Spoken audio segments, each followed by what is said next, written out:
Part time ఉద్యోగాలు వదిలేస్తున్న భారత విద్యార్థులకు ట్రంప్ ఎఫెక్ట్ పడనుంది. ఉన్నత చదువుల కోసం తల్లిదండ్రులు అప్పు చేసి అమెరికాకు పంపించారని, వారికి మరింత భారం కావద్దనే ఉద్దేశంతో చిన్న చిన్న పనులు చేస్తున్నామని అగ్రరాజ్యం అమెరికాలో మన విద్యార్థులు చెప్పుకుంటున్నారు. నెలవారీగా అయ్యే ఖర్చుల కోసం పార్ట్ టైంపై ఆధారపడతామని తెలిపారు. క్లాసులు అయిపోయాక ఎక్కడో ఓ చోట పని చేయకుంటే ఇక్కడ బతకలేమని వాళ్ళు వివరించారు. మాస్టర్స్ డిగ్రీ కోసం అమెరికా వెళ్లిన స్టూడెంట్లలో చాలామంది పార్ట్ టైమ్స్ చేస్తున్నారని సమాచారం. అయితే ఉన్నత చదువుల కోసం వచ్చిన విదేశీయులు ఇలా పార్ట్ టైం ఉద్యోగం చేయడం చట్టవిరుద్ధం.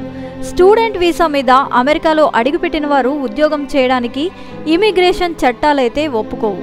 చదువులో ప్రతిభ చూపిన విద్యార్థులకు వారి యూనివర్సిటీలో ఆన్ క్యాంపస్ వారానికి 20 గంటల వరకు పనిచేసుకునే వెసులుబాటు మాత్రం ఉంటుంది.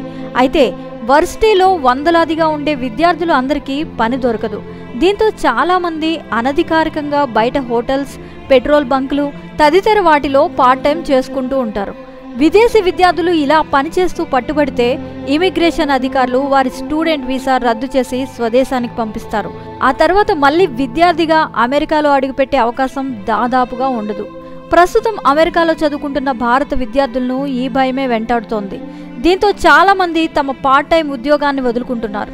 ఇమిగ్రేషన్ అధికారుల తనిఖీల్లో పట్టుబడితే స్టూడెంట్ వీసా రద్దవుతుందనే ఆందోళనతో ముందు జాగ్రత్త పడుతున్నారు. అమెరికాలో ఉన్నత విద్య కోసం దాదాపు $50,000 అంటే 42 లక్షలకు పైగా ఖర్చయిందని, ఇప్పుడు వీసా రద్దయి ఇండియాకు వెళ్లాల్సి వస్తే ఆ అప్పు తీర్చే మార్గమే ఉండదని ఓ విద్యార్థి వాపోయాడు.